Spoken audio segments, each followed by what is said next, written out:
Ang susunod na programa ay rated PG. Patnubay at gabay ng magulang ay kailangan sa mga batang manonood.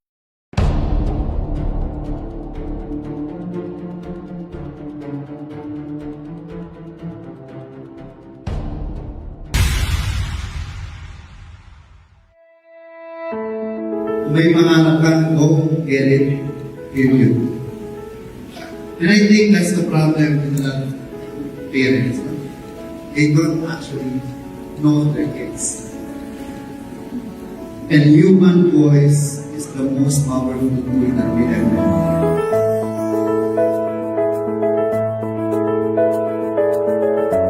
Mga kapatid, tandaan nyo to. Great people are like flags. Even if other people kept on pulling them down, they will keep going up. Nanay mo, magwapuan at kagandahan. Ang naging mahal mo, best friend. Letter N. N stands for knowledge. Oh my God, she's so intelligent. Knowledge.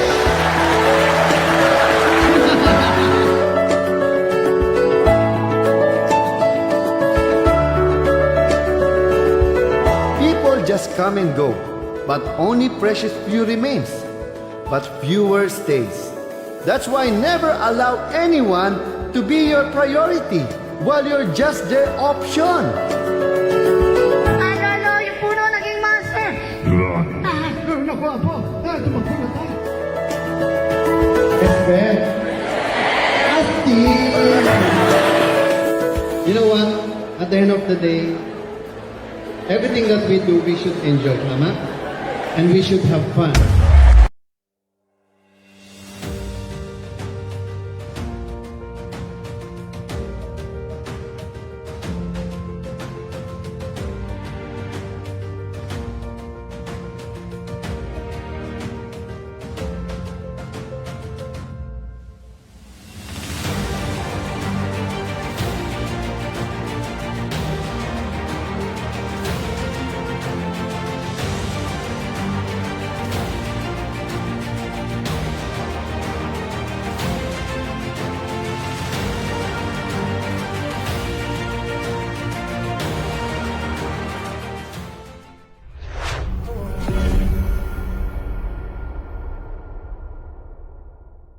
Welcome back to The Game Changer, where we profile the visionaries and trailblazers who are reshaping the Filipino landscape.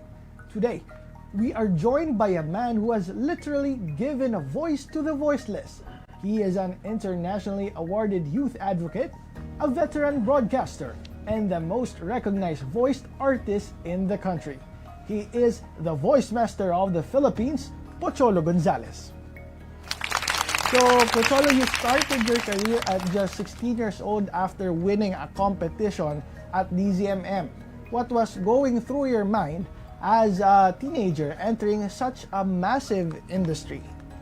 Hello, first of all, great day, Gazi. Thank you for inviting me to your wonderful and great program. Yeah, I'm Pocholo De Leon Gonzales, also known as the Voice Master. So, I'm the man behind 1,000 voices. Yeah. Why man behind 1,000 voices? It's because almost 80 to 90% of voice talents in the Philippines, I'm the one who trained them. Trained Since them. 2005. So, sir, let's go to the process of training them. How do you mean by training them? What does training them mean? Okay, as you know, for the past how many years, you know, I mean, since voice acting started in the country, there's no school for voice acting. So when I started with radio station DZMM when I was 16, so I joined a voice acting competition. Out of 10,000 who auditioned, I'm the one who became the champion. And yeah, I started very young when I was still a student in the University of the Philippines, Diliman. So imagine, at age 16, I'm the youngest, and most of the people in the industry are like been there for how many years already. So iba yung dating nun eh. But those times, I know I'm good. I know I can not just compete with them, and parang kaya ko silang sabayan. So, but the problem is there's no opportunity for us newbies. So, kung hindi ka part ng KKK, alam mo yung KKK? Paanong KK? Kapamilya, kapuso, kapatid. So, Ah, you have to be okay. part of the family during those times. Yeah. So, kumusta sir yung kalagayan nung voice industry nung panahon? Anong panahon na yon, it's thriving actually because wala pa namang internet nun, walang other means of entertainment maliban sa radio, TV, and movie. So that was in 1996. So when I started, I know, sabi ko, I can do it but I don't have an opportunity. Kasi parang the oldies don't want me to be in. Even I know kasi I had this experience na I was given a small part sa isang anime. Tapos sinabihan ba na ako hindi ako magaling at wag na lang akong mag-dubbing. So imagine a young boy at age 16 sabihan mo ng ganun. At ikaw veterano na dapat tinuruan mo yung bata. So sir, sa ngayon, sa experience nyo ngayon, ano yung definition na nga pag sinabi nating magaling sa voice acting? Well, basically, para sa akin, walang nagsimulang magaling. Nagsimula lang kaya gumaling. So for me, hindi yan dahil magaling ka. Ako kasi at the end of the day, what really matters for me is the attitude. Okay. So you've mentioned sir, a while ago, meron kang group, yung VoiceWorks. Yeah, actually, aside from my company, Creative Voices, I created a voice acting workshop called VoiceWorks since 2005. But in 2020, dahil sa pandemic, nag-start yung Certified Voice Artist Program or CVAP. Let's also welcome yung kasama niya from VoiceWorks, Sir Mac. From Yes. CVAP. Yeah. Hello, great day. My name is Mac Florendo, also known as the Voice of Magic. So, well, I learned about Pocholo through the program, Yeah. yung Certified Voice Artist Program. But before that, nasa media na rin. I was a producer and director sa mga networks. I'm a performer, nasa events na rin. Pero umabot ako sa time na, okay, I can write, shoot, edit. Nasa back din ako ng production. Pero hindi ko na-utilize yung voice ko when it comes to communicating. So I joined the program. Ayan yun nga na-mention ni Voice Master. More than the voice acting, yung prinsipyo kasi behind it. Hindi lang siya basta pagalingan ng boses. Pero yung, ano ba yung gusto mong ipahiwatig gamit yung experience mo, yung kwento mo, yung puso mo. Naging parang vehicle siya para ma-express mo yung sarili mo. And yun, yung prinsipyo namin, yung values namin, na-utilize kasi na-master natin yung boses natin. With your experience, Sir Pocholo, in these long years nitong sa voice acting, sa lahat ng karakter na boses mo, do you have a favorite voice that feels most like your own? Well, alam mo, for me, there's no such thing as feel like my own, but kasi voice acting is the art of becoming. So that you're not that character. You become the character. So yung sinasabi lang, voice acting is real acting. That's hindi yan totoo. So, kumbaga acting is fake eh. Pag umaarte ka rin, sakit ng ulo ko, di ba? Pang acting lang yan. Dapat hindi. Sa voice acting kasi, you should feel what you say. You should feel No? Hindi pwedeng parang binasa mo lang, binigyan mo lang ng boses o nilapat mo lang yung tinig mo dyan. Dapat bigay buhay. As in, heart, soul, and spirit mo nandun.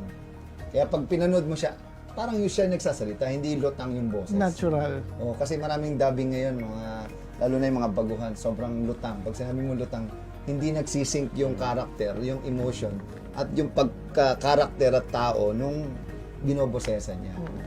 Matanong ko lang, sir, itong voice acting, how do you, ano yung nagiging preparation dito? Siyempre, you need to study the characters. Yeah, actually, sa mga newbies, talagang yan ang kailangan gawin. Actually, bago ako magpa-dub, binibigay ko na yung buong script, panoorin yan, i-feel niyo yung karakter niyo, para pag nasa loob na kayo ng booth, hindi na kayo mahihirapang i-internalize yung karakter mo. Kasi ikaw na yung karakter.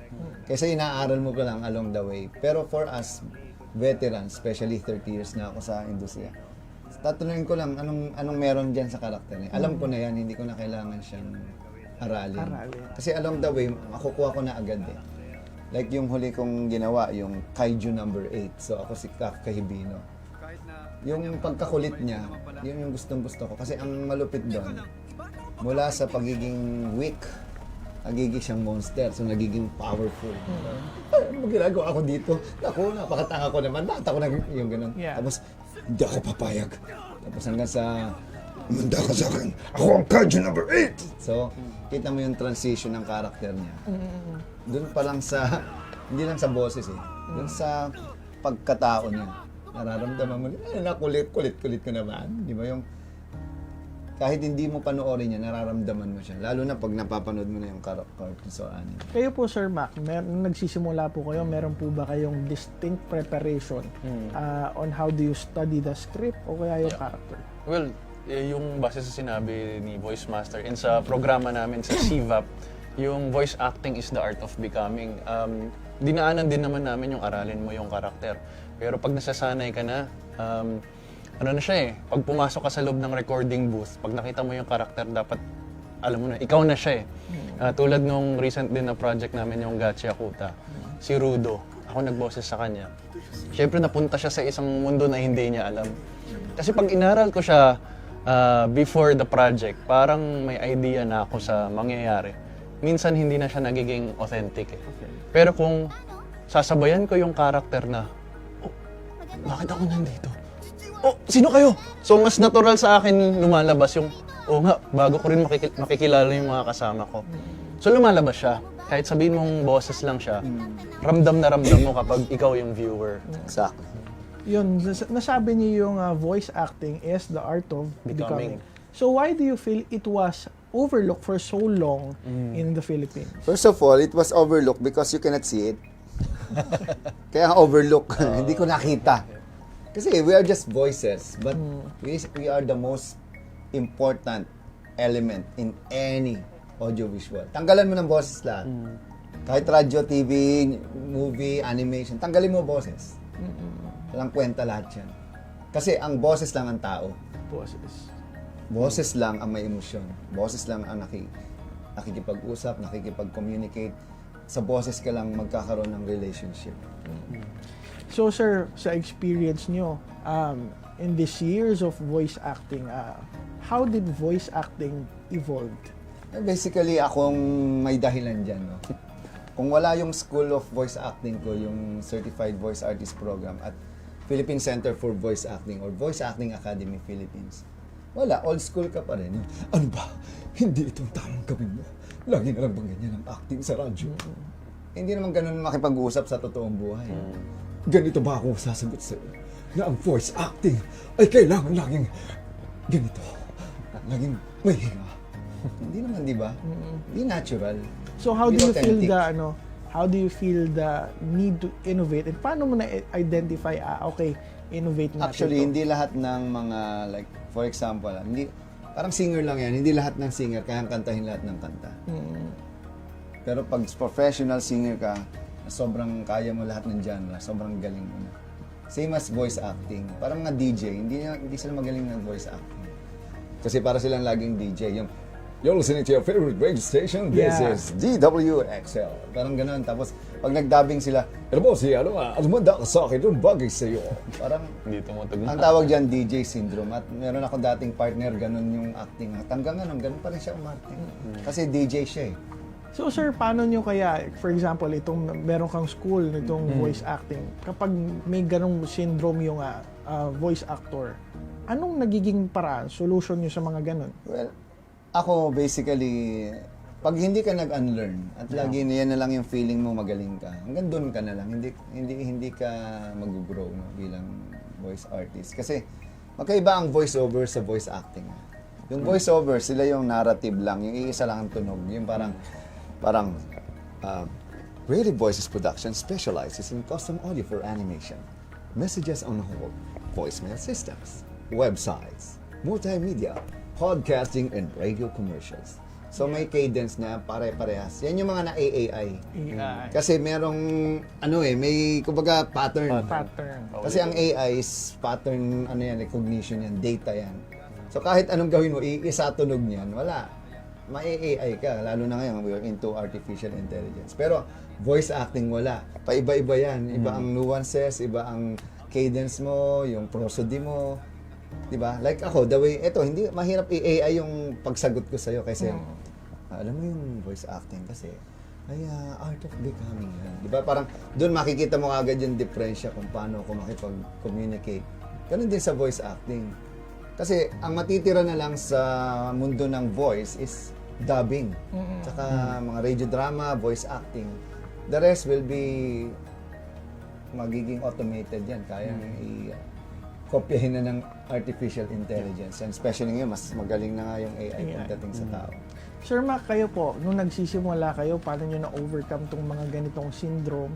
Nasabi nyo kanina, galing din kayong production. Yes. So, ano yung naging, kumbaga, solution nyo o kaya yung, paano nyo siya na-overcome? Yeah. Well, sa mundo ng dubbing, no, specifically, ano siya very important na marunong ka makinig. Makinig ka sa material, makinig ka sa director, makinig ka sa sarili mo. Kasi kung hindi ka nakinig, meron kang sariling atake, walang mangyayari. Yun nga sabi ni Sir, kung nanggaling ka sa pagdi-DJ, di ba, nanggaling ka sa hosting, tapos yun ang mindset mo, pag nilagay ka sa loob ng dubbing, ang hirap i-unlearn. Ang dami kong na-meet na ganun Magaling silang mag-voice over sa mga ads. Hindi nila kayang umacting talaga. So, you have to really unlearn, bitaw lahat, start from zero, tapos makinig ka lang. Kung sino yung karakter na binigay sa'yo, yun lang yun, wala nang iba. Wala nang, kahit nga yung sinasabi kanina, kailangan pa bang i-internalize o aralin? Kasi pag inaral mo sa bahay, nagkakaroon ka ng sariling atake. Pagpasok mo sa booth, iba pala yung gustong ibigay ng direktor. Di natatali ka dun. Doon nagkakaroon ng away. Gulo na, nasasayang yung recording time. So, waste of time siya pag nasa trabaho na. Tsaka pag matigas ulo mo, either you do or you don't. You go home or you, di ba, do your best. So, sir, you've worked with a lot of voices, yung mga actors, And in 2005, you founded Creative Voices Production. So, what was the game-changing moment that made you realize you needed to start your own school? Ayun, ang gandang tanong yan kasi pag yan ang tinanong, talaga maraming tatamaan yan. Maraming masasaktan, no? At maraming mga magigilty. Kasi, again, sinabi ko nga, sa tagal ko na nagsimula since 96, napakahirap pumasok sa mundo ng dubbing kung wala kang kakilala, kaibigan, kamag-anak. But there's a lot of people who are interested, who has these talents ng voice acting. Pero wala silang opportunity kasi walang opening doors walang school Parang ang daming mga di ba, parang kumpanya, wala namang university para magturo kung anong need. So when I went to the US, nag-train ako nung 2003 sa Hollywood, then sa Disney. Nakita ko, why would I not do it sa Philippines? So in 2005, I established yung una ko pang company, yung Universal Production. Doon nagsimula yan. It was October 25, mas nauna yon, mga January of 2005. But in October 25, 2005, doon ko in-establish yung Creative Voices Productions. And then, nagsimula na yung Voice Works doon. Kasi in-open ko yung doors kasi director na ako sa ABS-CBN. Which is part din si Sir Mac. Wala pa siya noon, bata pa yan. So, I was the youngest director. Kasama ko pa nga sila Direk Alan noon. Sila yung mga dubbers ko noon nung nagsisimula ako as director. So sir, that is 2003 tap? 2005 yung tinayo ko yung company ko. Okay. So doon din nagsimula yung aking directing. Kasi bago pa yan, actually nagsimula talaga ako kay Joey Galvez sa radyo, yung DZMM. So after that, since meron silang grupo na sila-sila lang, hindi ako napasok at gumawa akong paraan para mag-audition sa ibang director na ang tanging nagbigay talaga sa akin ng opportunity to be a dubber, si Danny Mandia. So siya yung kauna-unahang talaga naniwala sa akin. At sadly, nawala na siya. Pero ang kagandahan, bago siya nawala, dahil nawala na rin siya ng work noon ako din ang nagbigay sa kanya ng trabaho. Since meron na akong kumpanya, ako yung nagbalik sa kanya sa mundo ng dubbing. At ipinangalan ko sa kanya yung isang studio na Danny Mandia Dubbing Booth. So, at ipiname ko pa nga yung mukha niya dun sa aming studio. At kasama rin si Direk Alan doon, no? Napakaganda kasi ng experience. At yung pagbibigay bang recognition doon sa taong nagbigay sa'yo ng ng oportunidad. At, alam mo, ako naniniwala ako sa salitang utang na loob. Kasi maraming tao galit dyan eh. Hindi ko maintindihan eh. Maraming tao, sumikat, nakilala. Abay, hindi kinalimutan na yung mga taong tumulong sa kanila. Sila lang ang magaling. At ang feeling nila, magaling ako eh, nakilala ko. You know, you can only connect the dot backwards. So kung lahat na historically, lahat yan, pag binalikan mo, nakakonekta yan sa mga taong tumulong. So sir, matanong ko lang, paano yung naging transition from nag-aaral mag-voice acting to directing? Alam mo yung pag-aaral ng voice acting, ano yan eh, para sa akin, hindi ko siya inaral kasi gusto ko siyang aralin. Inaral ko siya kasi gusto ko siyang maituro.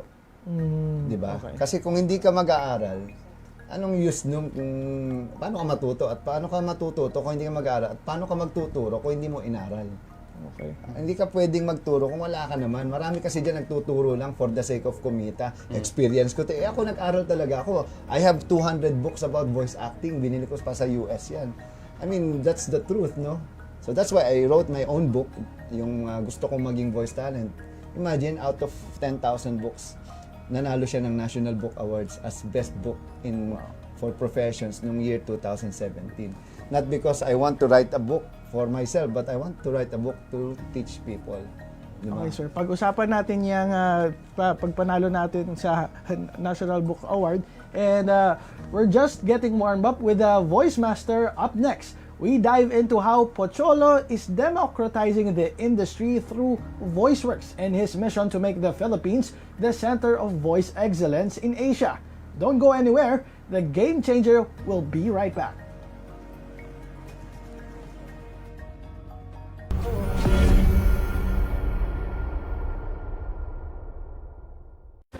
2025 was a meaningful year for Bingo Plus Foundation. As our purpose grew, it was time for a new chapter. Introducing DigiPlus Foundation. Education is the bridge to opportunities. Through the Future Smart program, we empower learners and educators nationwide. At DigiPlus Foundation, we multiply learning for a better future. Healthcare should come with no barriers. Kalusugan Plus delivers medical missions, and Embrace Plus mental health support, which empower every Filipino through compassionate and accessible healthcare. At DigiPlus Foundation, we multiply healing. One patient, one community at a time. Every dream deserves a chance. In Wish Plus, we grant wishes, empowering individuals, families, and communities together with their partners. At DigiPlus Foundation, we multiply hope, dignity, and possibilities. Disasters don't wait. Through the Bayanihan Plus program, we mobilize immediate response and recovery efforts. At DigiPlus Foundation, we multiply the spirit of Bayanihan across the nation. DigiPlus Foundation is committed to delivering on our promise to bring help within everyone's reach. When support becomes accessible, impact doesn't just grow, it multiplies.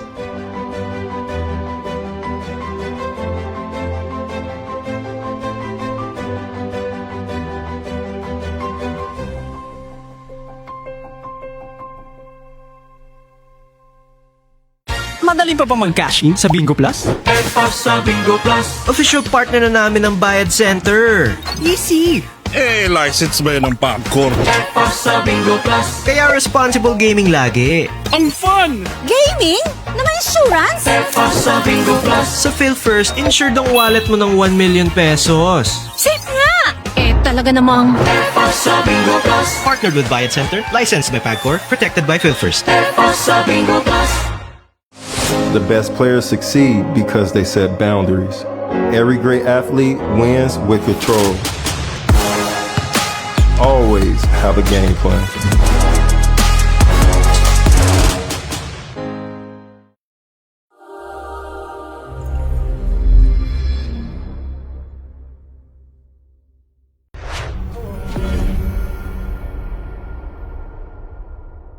So we're back. Sir Pocholo, your school, the Philippine Center for Voice Acting, has produced 90% of the industry's current talent. Did you ever imagine such a massive takeover? Alam mo, yun nga ang gusto ko may takeover na. Kasi kung palaging sila yung naririnig mo, like sa mga radio drama, wala man lang pagbabago, no? Hindi man lang binigyan ng pagkakataon yung mga bata. Eh, anong next generation? Pag namatay na lahat yan, sinong susunod? May ipapasa. Sino yung, alam mo yun, yung artistry kasi, tandaan mo, same as any art, painting, sculpture, or any, like singing, dancing. Sabi, pag namatay na yung nagsimula niyan, sinong susunod? Eh, hindi mo pinasa, madamot ka eh. And that's what industry is, until now. Kaya nga galit sila sa akin, ako na magsasabi, I'm the most hated voice talent daw, and dubber. Bakit? Sinusuka daw ako ng industriya. Bakit? Because I teach. Yun lang ang reason. Kung wala naman akong tinuruan, kaya nga voice master, voice teacher. Kasi ang katwiran nila, mawawalan kami ng trabaho dahil sa'yo. Talaga ba? O baka dapat magturo, lalo akong magturo para mas dumami oportunidad. Di ba? Nagets mo yung punto ko. You've mentioned, sir, about the artistry. Segue ko lang, meron kasabihan na sa art, walang tama o mali, pero may pangit at maganda. Exactly. Do you believe paano to nagiging applicable sa voice acting? Ay, napakadali. Dalawa lang ang ano ko dyan. Unang-una, pangit ka, anong klase? Mukha o ugali? Di ba? Wala naman pangit sa acting eh. May pinabagayan kasi yan. Pero kung pangit ugali mo, hindi na nababago yan kahit anong gawin natin. Walang taong nagbabago. Lumalabas lang ang totoo. At yun ang importante sa akin. Hindi ka tatagal sa akin. Yung ugali mo, makasarili ka na, ganid ka pa, at wala kang utang na loob. Greedy, selfish, and ungrateful. But in our group, yung Certified Voice Artists, we create a culture of sharing, giving, loving, and caring. Pag madamot ka, ikaw mawawala. For sure. Kasi sa mundong ito ng pagiging sakim at makasarili, kita naman yan kahit saan, lalo na sa gobyerno. Eh ano, saan tayo lulugar? Bilang tao. So sa artistry, doon ako bumabawi. Like ako ngayon, ang boses at mukha ni Dr. Jose Rizal. So yung gusto kong sabihin, si Rizal ang nagsasabi. Kasi kung buhay si Rizal ngayon, anong sasabihin niya? Na namatay siya para sa bayan, para magnakaw lang ang kapwa niya Pilipino? At busuhin at mang-api yung mga leader ngayon na Pilipino na kundi dahil sa kanilang buhay na inalay sa bayan, magkakaroon ba tayo ng kalayaan? So yan yung isa sa mga sinasabi ko. Ang tawag dyan is creative resistance. Creative resistance. So you have to be creative enough. Parang ibalik yung, kumbaga parang pagsusulat ng Noli Me Tangere at El Filibusterismo ng pluma, na ngayon ang bagong pluma ay ang artificial intelligence. At ang boses natin. So sir, meron bang epekto yung pag embody ng character sa daily life natin? Siyempre, you've mentioned na balikan ko lang, voice acting is the art of becoming. So, is there an effect na minsan nagugulat ka yung iba na pala yung karakter mo kasi na-embody mo masyado yung ginawa? Alam mo, ang tawag doon, kumbaga bipolar ka na pag ganun. Pero in kidding aside, no, ako naniniwala, you become, you believe you are. I become, I believe I am. So, kung ano paniniwala mong ikaw yun. Kasi ikaw lang yun. Dahil, first of all, kung hindi mo kilala ang tao, either kung ano yung acceptance mo sa sinabi niya, positively or negatively, ikaw yun, hindi yung tao nagsabi. Like, ngayon, may mga nanonood, maybe parang ang angas naman ito, or ang galing naman ito, or nakaka-inspire siya. Depende sa pagkatao mo. Kasi ikaw yung nag-a-accept eh. Same as religion. Kung ano yung paniniwala, kung ano yung sabihin ng kung sino mang mga religion dyan, depende kung sino ka, kung saan mo siya tatanggapin. So, ganun din sa mundo na ginagalawan natin ngayon. Like, halimbawa, ang tingin ng ibang tao, ang gulo-gulo ng Pilipinas, ang pangit-pangit sa Pilipinas, pwede mo siyang tignan sa ibang paraan na para sa akin, mas maganda pa rin ang Pilipinas kaysa sa ibang bansa. Kasi ito ang bayan ko, dito ako pinanganak at dito ako mamamatay. Pero gusto ko lang din makita at makumpara ang Pilipinas. Sana balang araw, di ba, maging maayos ang sistema at ang mga ugali sa gobyerno. Eventually, magiging okay din tayo kasi lahat naman ng bansa nagsimula sa wala. Parang ganun. You founded the Voice of the Youth Network, or VOTY. Why is it so important for young Filipinos to have a seat at the table in media? Yeah, number one, nung ako tinayo ko yung Voice of the Youth, I was 16 years old. So I had my first radio show sa DZMM, yung radyo-radyo. So I saw the potential of giving youth the voice sa issues na nakaka-affect sa kanila. Kasi during that time, matanda lang pwedeng magsalita. At ang matanda lang ang pwedeng magsalita para sa bata. Hindi naman pwedeng ganun. Pakinggan natin ang tinig ng kabataan. Voice of the Youth is about encouraging every Filipino youth to believe in themselves in creating positive social change. So kung wala kang ganong principles na inspire, inform, involve, and empower the Filipino youth, true Filipino youth din. Di ba? Like ako, bata ako, nag-travel ako ng bata. Kasi si Jose Rizal, bata rin nung nagsimula. So si Rizal ang naging, kumbaga, icon ko kung paano ko ginagawa, lahat ng ginagawa ko ngayon. Dahil nakakahiya kay Jose Rizal na nagawa niya yon na wala siyang kalayaan, walang teknolohiya, at wala man lang mga transportation system, pero nalibot niya ang buong mundo ng 3 beses. Tapos ikaw, meron ng budget airline, hindi ka pa makaalis ng Pilipinas. Kasi ang iniisip mo, pera lang, kailangan mo ng pera. Hindi, si Rizal wala namang pera, pero kami, lalo na, meron kaming foundation ngayon, yung Phil Global Youth Foundation. Ang Phil Global Youth Foundation, pupunta kami sa iba't ibang bansa para encourage sa mga half-half o yung mga taong may, kumare, Filipino-American, Filipino-Canadian, Filipino-European, na bumalik sa Pilipinas para mas maintindihan nila ang pagiging Pilipino. Di ba? Yan ang problema, yung tinatawag na diaspora. Yung pagkakaroon ng, wala kang sense of, kumbaga, identity. Yan ang pinaka-problema ng mga half-half ng mga Pilipino. So ngayon, mas tanggapin mo maging Pilipino ka kasi ikaw, makakatulong ka sa Pilipinas. Kung nasa Amerika ka, wala ka na magagawa dyan. Amerika na yan eh. O nasa Japan ka, o nasa Korea ka, o nasa Europe ka. Bumalik ka ng Pilipinas, intindihin mo ang lingwahe, kultura, o bakit tayo ganun, at ikaw yung makakatulong. Yun, at dadali namin sila sa Pilipinas para magkaroon ng culmination or mga, kumbaga magkaroon sa mga engagement sa mga kapwa Pilipino kasi hindi nila maintindihan ang pagiging Pilipino at yan ang problema nila pagdating ng panahon na hindi nila alam kung ano nga sila kasi half-half nga sila.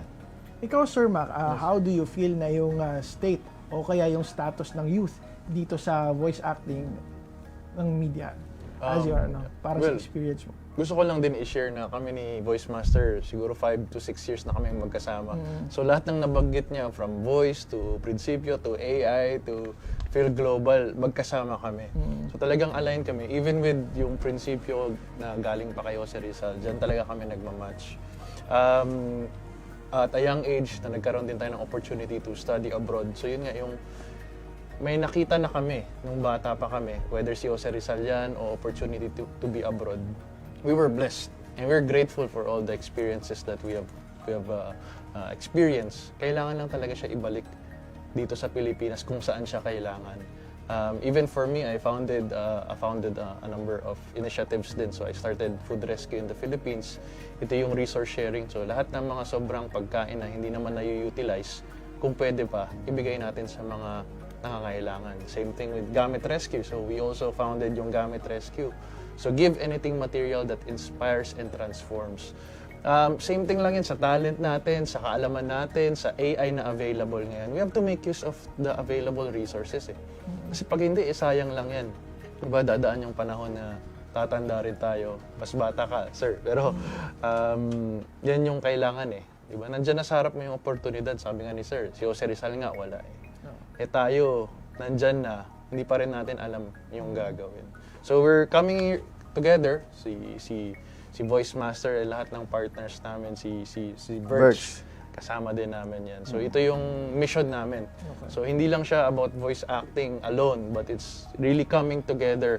Lahat ng magagaling na Pilipino na merong ma-share, whether talent, knowledge, or skills. It's about time. We need to change the game, kumbaga. Okay, Sir Pocholo, you've written a book. Your book, Gusto Kong Maging Voice Talent, won a National Book Award. Balikan natin. What is the one secret in that book that every aspiring artist should know? Again, lahat tayo may boses. Maliban, kahit ang pipi, may boses yan. Ito yung kung paano natin gagamitin yung boses natin para mabago natin yung sarili natin at mabago natin ang buhay ng ibang tao. Yun ang pinaka-power. Yung mensahe din sa libro. Nabasa mo rin, sir? Of course. Well, kung magkakaroon kayo ng kopya ng libro, which is sobrang hirap na makakuha ng libro na yun, basically, it talks about Pocholo's journey. Okay. And it's something na lahat ng tao makaka-relate eh. Yung nakwento niya yung lahat ng kwento niya ngayon sa show na to, simula na nagsimula siya, yung struggles ng pagiging bata na wala namang kakapitan o sinong tutulong sa kanya. But siya na yung tutulong sa sarili. Actually, tayo lang din yung tutulong sa atin. Of course, you have to team up with people, with the right people, with the right intentions. Ganun. Whether bosses yan, o talent yan, o kaalaman yan, you just have to make use of it. Bosses mo na yan eh, di ba? Just master it. So in the perspective of a reader, syempre, you're also close with the author. Ano yung naging realizations mo, knowing the author as well, when reading the book? Ano siya eh, parang sa akin, meeting Pocholo, even before reading the book, sabi ko, ito na yung hinahanap ko eh. Matagal ako naghanap ng mentor or sino mag-guide sa akin, or yung, alam mo yung kuya, kapatid, yung, may ganun kang hinahanap eh, as a guy, as a man, parang brotherhood eh. So kung meron kang ma-meet na ganung klaseng tao, huwag mo nang bitawan yun. And masaya ako, kasi actually si kinikwento ni Voice Master, wala siyang ganun nung nagsimula siya. So ako, I'm grateful for having that life opportunity na magkaroon. And hopefully dumami pa kami, lalo na yung mga tamang tao. Kasi marami tayong magagawa na tama din. So, sir, nung nagsa-start ka, in relation dun sa being a student, how do you identify the spark in a student who comes to you with no experience but a lot of passion? Yan, oo. Unang-una, I always look at that person na ako eh. Kasi ganun din ako nung bata. I'm looking for a hero but I cannot find one. I'm looking for a savior but no one is coming. And I've realized that person is my future self. So sabi ko, what if I become his future self muna and guide him along the way and share my principles, ideals. Kasi ang isang gawaing walang prinsipyo ay walang kwenta. So kailangan hindi lang dahil may pera dyan, dahil gusto mo sumikat o gusto mong makilala, gagawin mo lahat eh. Hanggang sa dulo makasagasa ka na ng iba. Dahil ayaw mong makilala sila. Kasi may ganun akong experience. Alam ni Alan yan at may mga tao talaga na gagawin lahat, apakan nila lahat para lang sila yung mapansin at makilala. At ayoko ng ganun. At yun ang iniiwasan ko. Kahit minsan yung intention, mas mahalaga pa yung motibo at diba, depende kasi ang tao eh. Sa simula, mabuti, mabait. Pero sa dulo, pag nakuha na, abay, doon na lumalabas ang totoong ugali. So, yun. Para sa akin, napaka-importante talaga na you have a culture, attitude of gratitude. Kasi ang taong marunong tumanaw ng utang na loob ay ang taong makakarating din sa mga paruroonan niya. So, Mac, ikaw, nung nag-start ka, sa sarili mo naman, how did you identify na, ito yung spark ko and this is what keeps me going? Well, nung pumasok naman talaga ako sa voice acting, hindi ako interesado sa voice acting eh. Parang ano lang eh, parang okay, this is something I can learn, I can utilize kasi boses ko na to. Pero more than that, yung naturo nga na prinsipyo, yun lang talaga yung nagpapastay sa akin. Kasi maraming magaling eh.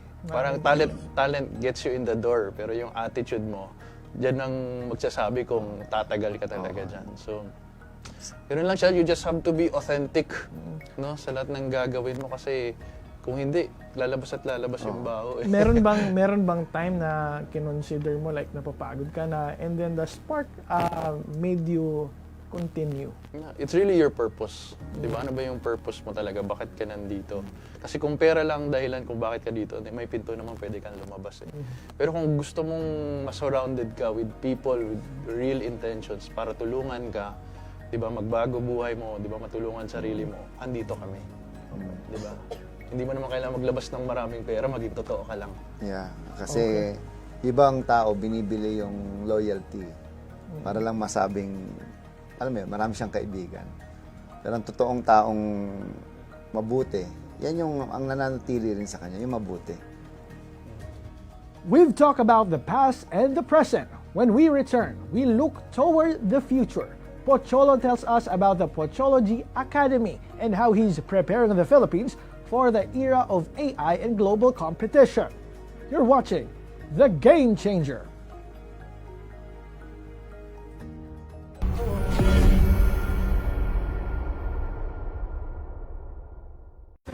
2025 was a meaningful year for Bingo Plus Foundation.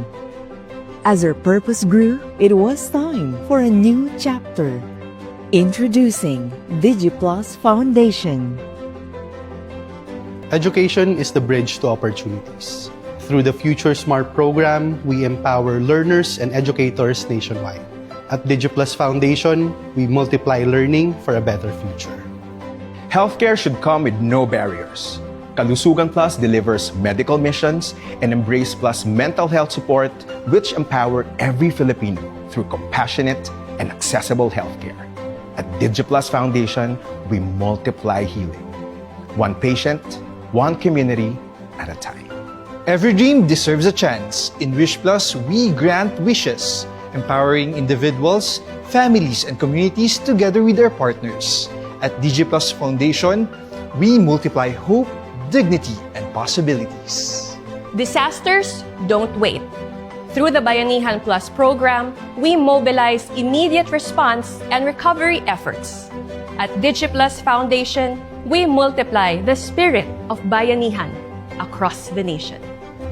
DigiPlus Foundation is committed to delivering on our promise to bring help within everyone's reach. When support becomes accessible, impact doesn't just grow, it multiplies.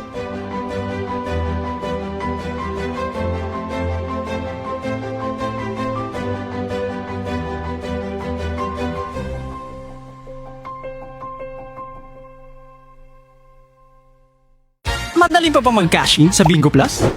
Sa Bingo Plus. Official partner na namin ng Bayad Center. Easy! License ba yun ng popcorn?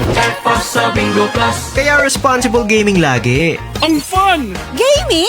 Na may insurance? Sa Bingo Plus. Sa PhilFirst, insured ang wallet mo ng 1 million pesos. Safe nga! Talaga namang... Sa Bingo Plus. Partnered with Bayad Center, licensed by PAGCOR, protected by PhilFirst. Sa Bingo Plus. The best players succeed because they set boundaries. Every great athlete wins with control. Always have a game plan.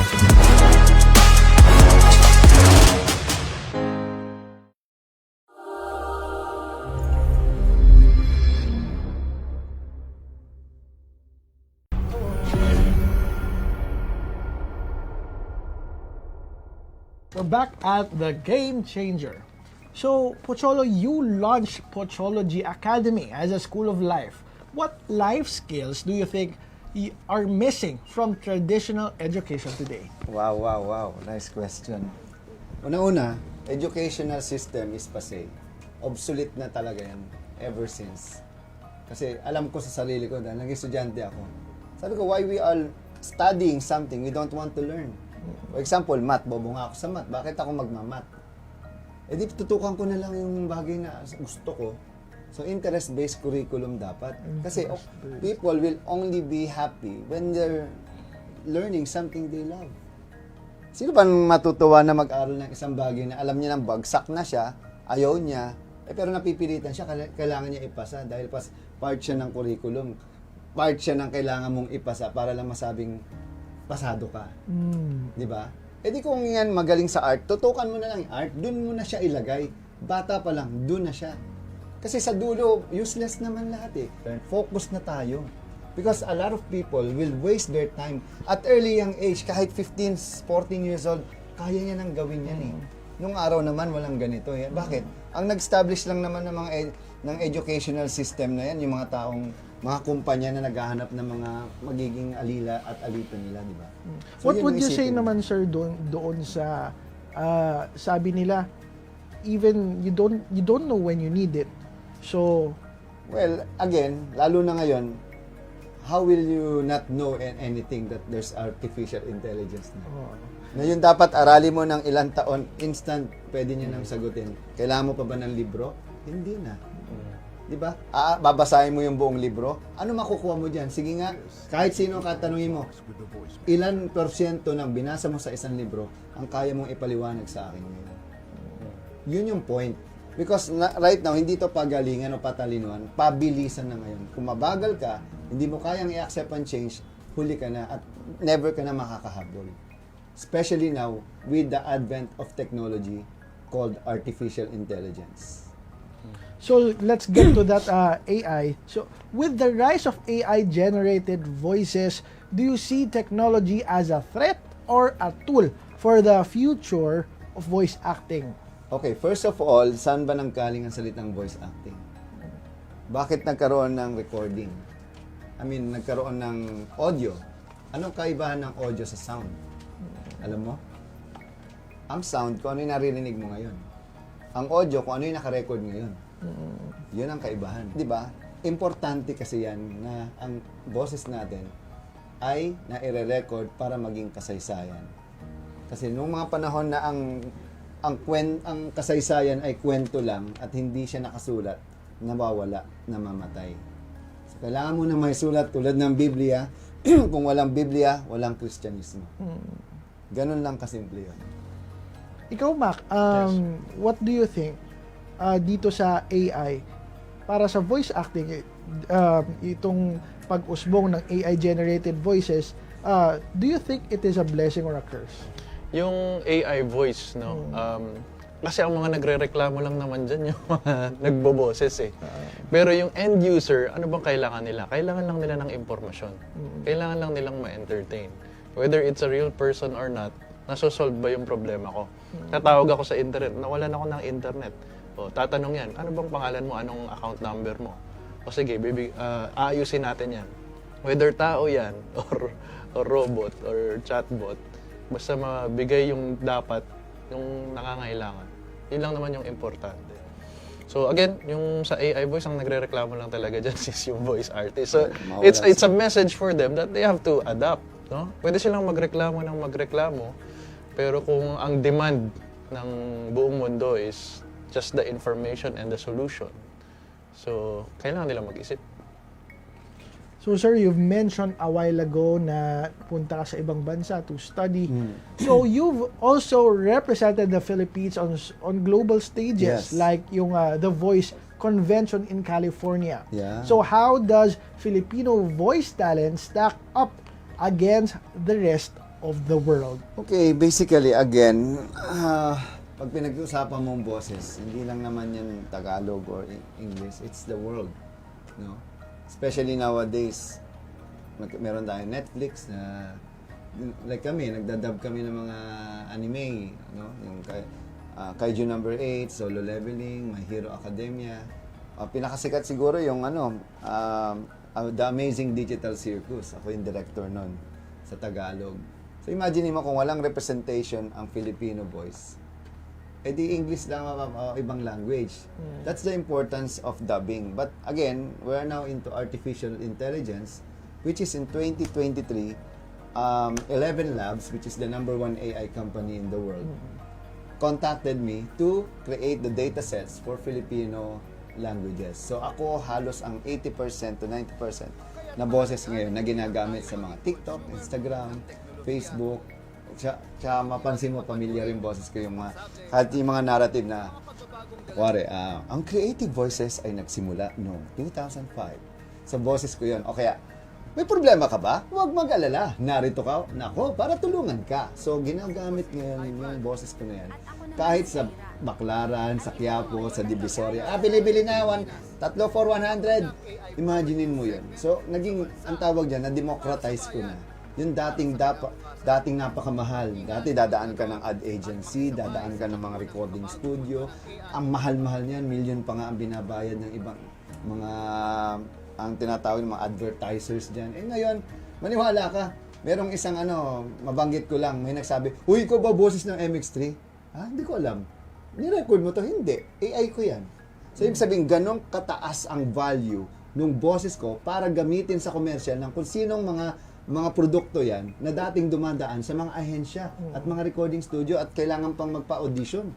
Ibig sabihin, ganun kaganda yung boses ko para gamitin nila sa radio ad na wala namang batas na nagsasabing bawal ang AI voice sa radyo. Ang Pocholo, ask ko lang, yung sa kabila ng mahabang panahon itong evolution ng voice acting, where does the Philippines stand sa ngayon? Alam mo, again, we are not just Filipino, but we are global citizen.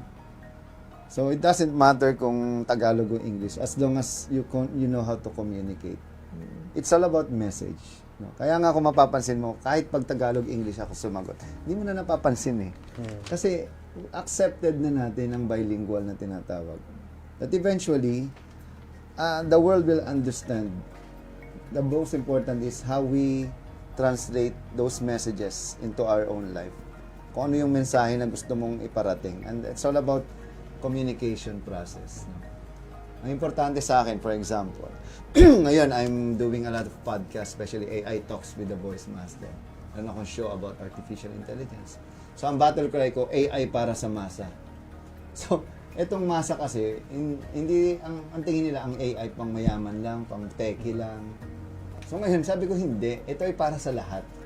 So, kasi kapag hindi ganun ang mindset mo na, ay, pang mayaman lang yan. Parang sinabi mo, ay, sila lang ang pwede magkakotse, kami hindi.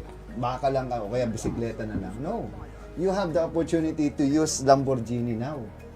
Kasi hindi naman siya, hindi siya, kumbaga, tangible. Intangible siya. So, it's just a cloud. Hindi siya nakikita, hindi siya nahahawakan. Pero, something na everyone can use. Unlike before, in history, ngayon lang nangyari na nagkaroon ng oportunidad na magkaroon ng level, kumbaga magkaroon ng oportunidad ang lahat ng tao na hindi na usapin kung anong pinag-aralan mo, saan ka nag-aral, mayaman ka ba o mahirap ka. Ito na yung oportunidad mo para gamitin mo yung talento mo, vision mo, creativity mo, para maipakita mo kung ano ang pagiging tao mo o ano yung vision mo o ano yung purpose mo sa buhay.